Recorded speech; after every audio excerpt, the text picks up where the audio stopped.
வணக்கம் மகளே. இந்த வீடியோவில் நம்ம சிவாஜி ஐயாவோட பேரனா சொந்தக்காரனா என்ன உறவு முறையெல்லாம் நமக்கு தெரியல.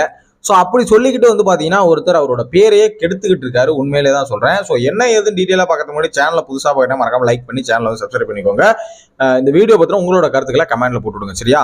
ஸோ அப்படி என்னடா பண்ணுறாரு பேரை கெடுக்கிற அளவுக்கு அப்படின்னு தானே. ஸோ சிவாஜி ஐயா அவர் எவ்வளோ பெரிய ஒரு நடிகர் திலகம் அப்படிங்கிறது நம்ம எல்லாருக்குமே வந்து தெரிஞ்ச ஒரு விஷயம் தான். இவர் வந்து என்ன பண்றாரு அப்படின்னா வீட்டுக்குள்ள வந்து நேருக்கு நேரா பேசுறதுக்கு தெம்பு இல்லாம நேருக்கு நேரா பேச முடியாம நம்ம ஒவ்வொருத்தவங்களா போயிட்டு ஒருத்தரை பத்தி ஒருத்தர் குறை சொல்றது, அதுவும் ஒருத்தரை பத்தி எல்லாருக்கிட்டையும் குறை சொல்ற ஒரு விஷயம் இருக்கு பாத்தீங்களா. ரொம்ப அசிங்கமா தெரியுது, எனக்கு ரொம்ப கேவலமா தெரியுது. இப்போ இவருக்கும் தீபக்குக்கும் ஒரு பிரச்சனைங்க. ஒரு டாஸ்க்ல இவர் சரியா விளையாடல. அப்ப நம்மளே வந்து சப்போர்ட் பண்ணோம். என்னடா தீபக் இவ்வளவு கேவலமா நடந்துக்கிறாரு, இப்படி எல்லாம் பேசுறாருன்னு சொல்லி நம்மளே சிவகுமாருக்கு வந்து சப்போர்ட் பண்ணி தான் பேசியிருந்தோம்.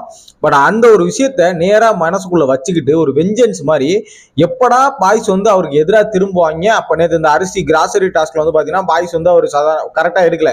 பட் அவரு கரெக்டா எடுத்திருந்தாரு. 7 நாளைக்கு என்ன சாப்பாடு வேணும், யாரும் பட்னி கிடக்காம இருக்கணுங்கிறதா தீபக் வந்து எடுத்திருந்தாரு.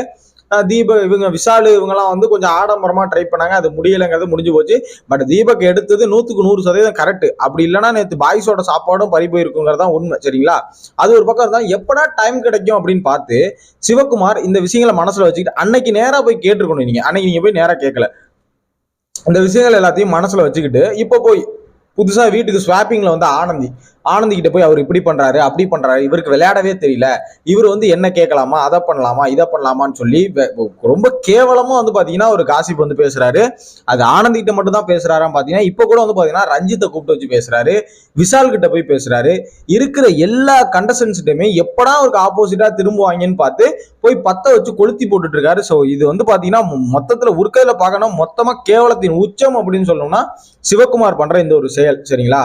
நீ பண்றது கரெக்ட் அப்படின்னா அன்னைக்கு நீ நேரா போய் கேட்டு இருந்த அப்படின்னா நீ பண்ற 100% கரெக்ட். பட் இப்போ ஒண்ணு பண்ணிட்டு இருக்க பாத்தியா, எச்சத்தனமா ரொம்ப கேவலமா இருக்கு சிவகுமார். தயவு செஞ்சு ரொம்ப கேவலமா இருக்கு. கிளவிங்க பேசுற மாதிரி பேசிட்டு இருக்க நீ உட்காந்துட்டு. இவன் அதை பண்ணா இதை பண்ணா அதை பண்ணா இப்படி பண்ணா நான் கரெக்ட் நீ நேரா சொல்லியிருந்தா கூட பிரச்சனை இல்லை. தீபக் கூப்பிட்டு நேரா சொன்னா கூட பிரச்சனை இல்லை.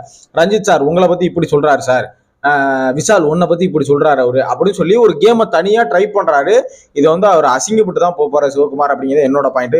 இதை பத்தின உங்களோட கருத்துக்கள் என்ன அப்படியே மறக்காம கமெண்ட்ல போட்டுவிடுங்க. எனக்கு ஸ்டுடியோல மீட் பண்றேன். தேங்க்ஸ் ஃபார் வாட்சிங். பாய்.